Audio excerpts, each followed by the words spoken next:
வணக்கம். தமிழகத்தில் பாஜக ஏன் காலூன்றக்கூடாது?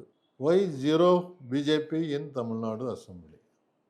மோடி அவர்கள் ஆட்சிக்கு வந்தபோது அவர்கள் கொடுத்த வாக்குறுதிகளில் ஒன்று, ஒரு வருடத்திற்கு 2 கோடி பேருக்கு இளைஞர்களுக்கு வேலை. இன்னைக்கு 12 வருஷம் ஆச்சு. 24 கோடி பேருக்கு வேலை கிடைச்சிருக்கணும். கிடைச்சதா? ILO இன்டர்நேஷனல் லேபர் ஆர்கனைசேஷன் 2024 ஒரு அறிக்கையை வெளியிட்டிருக்கிறார்கள். அதில் குறிப்பாக சொல்லப்படுவது 2019 பின்னால் வேலை வாய்ப்புகள் குறைந்து கொண்டே போகிறது, கூடல. விவசாயத்துக்கு அப்பாற்பட்ட தொழில்களில் கிடைக்கக்கூடிய வேலை வாய்ப்புகள் மிகவும் சரிந்திருக்கிறது. பெண்கள் சுயதொழில் செய்வதாக சொல்லி கூலி இல்லாமல் வேலை செய்து கொண்டிருக்கிறார்கள். அவர்களுடைய எண்ணிக்கை அதிகரித்திருக்கிறது. இன்றைக்கு வேலை செய்பவர்களில் 82% முறைசாரா தொழிலாளர்கள். நிரந்தர வேலை என்பது அவர்களுக்கு இல்லை. ஓய்வூதியம் இல்லை, ப்ராவிடன்ட் ஃபண்ட் இல்லை, பென்ஷன் இல்லை, மருத்துவ காப்பீடு இல்லை. அப்படின்றது சம்பளத்தில் விலைவாசி கூடிட்டு இருக்கு, ஆனால் சம்பளம் அதிகரிக்கவில்லை.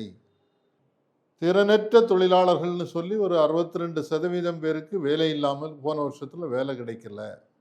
கன்ஸ்ட்ரக்ஷன் கட்டிட தொழிலாளர்களாக வேலை செய்யக்கூடியவர்களுக்கு 70% பேருக்கு வேலை இல்லாமல் இருக்கிறார்கள். பெரும்பாலான இந்த முறைசாரா தொழிலாளர்களுக்கு குறைந்தபட்ச ஊதியம் என்று அரசு நியமித்திருக்கக்கூடிய ஊதியம் கூட கிடைக்கவில்லை. ஒரு ஆண்டுக்கு இந்தியாவில் 70 முதல் 80 லட்சம் பேர் புதிதாக வேலை தேடுபவர்கள் இருக்கிறார்கள். படித்து முடிச்சுட்டு காலேஜிலிருந்து வர்றாங்க. அப்போ வேலையை தேடக்கூடியவர்களுடைய எண்ணிக்கை என்பது 70லிருந்து 80 லட்சம் ஒரு வருடத்திற்கு. ஆனால் அவங்களுக்கு வேலை கிடைக்க மாட்டேன்னுது. படிக்காதவர்களை விட படித்தவர்களுக்கு வேலையின்மை அதிகமாக இருக்கிறது. அப்புறம் ஏன் படிக்கணும்னு கேள்வி வருது இல்லையா? சமீபத்தில் இன்னொரு அறிக்கை வந்திருக்கிறது. இந்தியாவில் இருக்கக்கூடிய படித்த இளம்பெண்கள் இளைஞர்களில் 40% பேருக்கு வேலை இல்லை என்ற தகவல் வந்திருக்கிறது. வட மாநிலங்களில் பார்த்தீங்கன்னா இது ரொம்ப மோசமாக இருக்கு. ஒரு சின்ன உதாரணம், உத்தரப்பிரதேசத்தில் காவல்துறையில் மெசஞ்சர் பியூன் வேலைக்கு 5ஆம் கிளாஸ் படித்தவங்க அப்ளை பண்ணலான்னு சொல்லி விளம்பரம் செய்யப்படுகிறது. மொத்தம் காலி இடங்கள் 62. அதுக்கு எவ்வளோ பேர் அப்ளை பண்ணாங்க, போட்டி போட்டாங்கன்றதை பார்த்தா 3700 பேர் PhD படித்தவர்கள், 20,000 பேர் போஸ்ட் கிராஜுவேஷன் முதுகலை பட்டம் படித்தவர்கள், 50,000 பட்டதாரிகள், 62 வேகன்சி.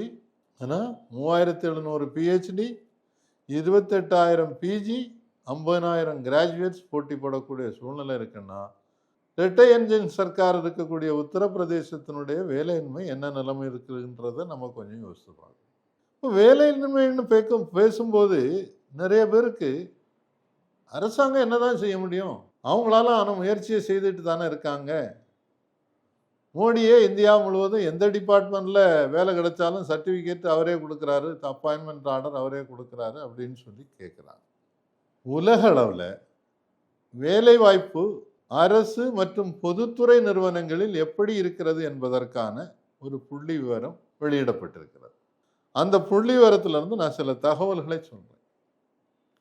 நார்வே நாட்டில் அரசு மற்றும் பொதுத்துறையில் 30% பேர், டென்மார்க்கில் 29.1%, ஸ்வீடனில் 28.6%, ஃபின்லாந்தில் 24.9%, பிரான்ஸில் 21.4%, கனடாவில் 18.2%, கிரீஸில் 18%, யூகேன்னு சொல்லக்கூடிய இங்கிலாந்தில் 16.4%, ஸ்பெயினில் 15.7%, யூஎஸ்லேயே முதலாளித்துவத்தின் தலைமையிடமாக கருதப்படக்கூடிய அமெரிக்காவிலேயே 15.3% பேர் பொதுத்துறை அல்லது அரசு நிர்வாகங்களில் வேலை செய்கிறார். இத்தாலியில் அது 13.6%. இஸ்லாமிய நாடாக இருக்கக்கூடிய துருக்கியில் கூட 12.4%, 12.4. இன்னொரு அறிக்கை இன்டர்நேஷனல் லேபர் ஆர்கனைசேஷன் வெளியிட்டிருக்காங்க. அதில் சொல்லி இருக்கக்கூடிய 1-2 புள்ளி விவரம் மட்டும் சொல்றேன். சீனாவில் அது 28%. அதாவது மொத்த மக்கள் தொகையில் வேலைக்கு போகக்கூடிய தகுதி உள்ளவர்களில் 28% பேர் அரசு மற்றும் பொதுத்துறையில் வேலை பார்க்குறாங்க.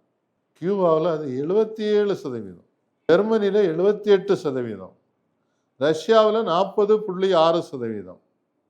அதோட ஒப்பிட்டு இந்தியாவை பார்த்தீங்கன்னு சொன்னால், இந்தியாவில் அரசு மற்றும் பொதுத்துறையில் ரயில்வே எடுத்துக்கிடுங்க, பேங்க் எடுத்துக்கிடுங்க, இன்சூரன்ஸ் எடுத்துக்கிடுங்க, இது எல்லாம் சேர்த்து வெறும் 3.6% பேர், 3.8% பேர் தான் நிரந்தர வேலையில் பாதுகாக்கப்பட்ட அரசு வேலையில் இருக்கிறார். இப்போ அரசாங்கம் நினைத்திருந்தால், விரும்பினால் இன்றைக்கு கூட ஒரு ஆண்டுக்கு 2 கோடி என்பது சாத்தியம். இதுக்குள்ள இந்தியாவில் வேலையின்மை என்பதை இல்லாமல் ஆக்கியிருக்கலாம். அரசாங்கத்துக்கு அப்பாற்பட்டு கூடுதலான வேலையை கொடுக்கக்கூடியது நடுத்தர சிறு குறு தொழில்கள். அவங்களுக்குன்னு தனி ஒரு வங்கி தொடங்குவோன்னு சொல்லி 2014 சொல்லி இதுவரைக்கும் அந்த வங்கியை காணலை. அவங்க அதிக வட்டிக்கு வெளியில் நான் பேங்கிங் ஃபினான்ஷியல் கம்பெனின்னு சொல்லக்கூடிய கந்து வட்டிக்காரங்கள்ட்ட கடன் வாங்கிட்டு இருக்காங்க. திருப்பி கட்ட முடியாமல் கஷ்டப்பட்டுக்கிட்டு இருக்காங்க. அப்புறம் எப்படி வேலை வாய்ப்பு கூடும்? இன்னொன்று, நமக்கு இருக்கக்கூடிய பொதுத்துறை நிறுவனங்களாக இருக்கக்கூடிய ரயில்வே, டிரான்ஸ்போர்ட், மின்சாரத்துறை, இப்படிப்பட்ட துறைகள் எல்லாம் நிரந்தர வேலைகள் எல்லாத்தையும் இப்போ கான்ட்ராக்டுக்கு கொடுத்து, இந்த கான்ட்ராக்டில் துப்புரவு வேலைக்கு கூட கான்ட்ராக்ட் வேலைக்கு போகக்கூடியவங்க சந்தோஷமாக எங்களுக்கு யூனிஃபார்ம் போட்டு கொடுத்துருக்காங்க, மாதத்துக்கு ஒரு தடவை சம்பளம் கிடைச்சிருதேன்னு சந்தோஷப்படுறாங்க. ஆனால் அந்த வேலை என்பது நிரந்தர வேலை அவங்களிடமிருந்து பகிர்க்கப்பட்டிருக்கிறதுன்னு அவங்களுக்கு தெரியறதில்ல. ஒரு நிரந்தர வேலை இருந்தால் உங்களுக்கு மாதந்தோறும் நல்ல சம்பளம், விலைவாசி கூடும்போது பஞ்சப்படி, கல்வி உதவித்தொகை, ப்ராவிடன்ட் ஃபண்ட், ஓய்வூதியம், நீங்கள் இதெல்லாம் இருக்கிற உடனே பேங்க் வந்து உங்களுக்கு கூப்பிட்டு வீடு கட்டுறீங்களா கடன் தரேன், கார் வாங்குறீங்களா கடன் தர்றேன், 2 வீலர் வாங்குறீங்களா கடன் தரேன், பிள்ளைய படிக்க வைக்கிறீங்களா கடன் தர்றேன் அப்படின்னு கேட்பாங்க. ஆனால் இந்த நிரந்தர வேலை இல்லாதவர்களுக்கு இது எதுவுமே இல்லை. அவர்கள்தான் இந்த நாட்டினுடைய பெரும்பான்மையாக இருக்கின்றார்கள். தமிழகத்தில் ஓரளவுக்கு வேலையின்மை குறைந்திருக்கிறது.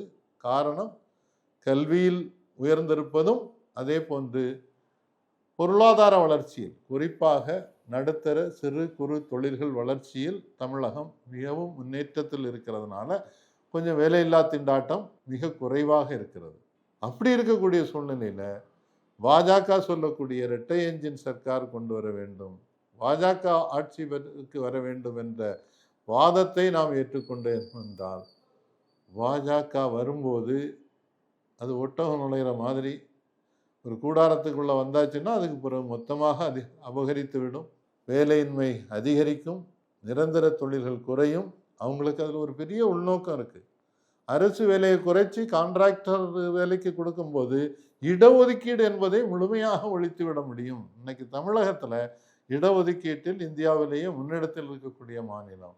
இந்த மாநிலத்தில் பாஜக நுழைவது தமிழகத்திற்கு நல்லதல்ல, தமிழக இளைஞர்களுக்கு, இளம்பெண்களுக்கு நல்லதல்ல என்பதே என்னுடைய தாழ்மையான கருத்து. எனவே 0 to பிஜேபி, சட்டப்பேரவையில் ஒருவர் கூட இல்லாத பிஜேபியாக மாற்ற வேண்டும். இது நம் கடமை, நம் தலையாய கடமை. நன்றி, வணக்கம். நம் மண்ணை நாமே காப்போம்.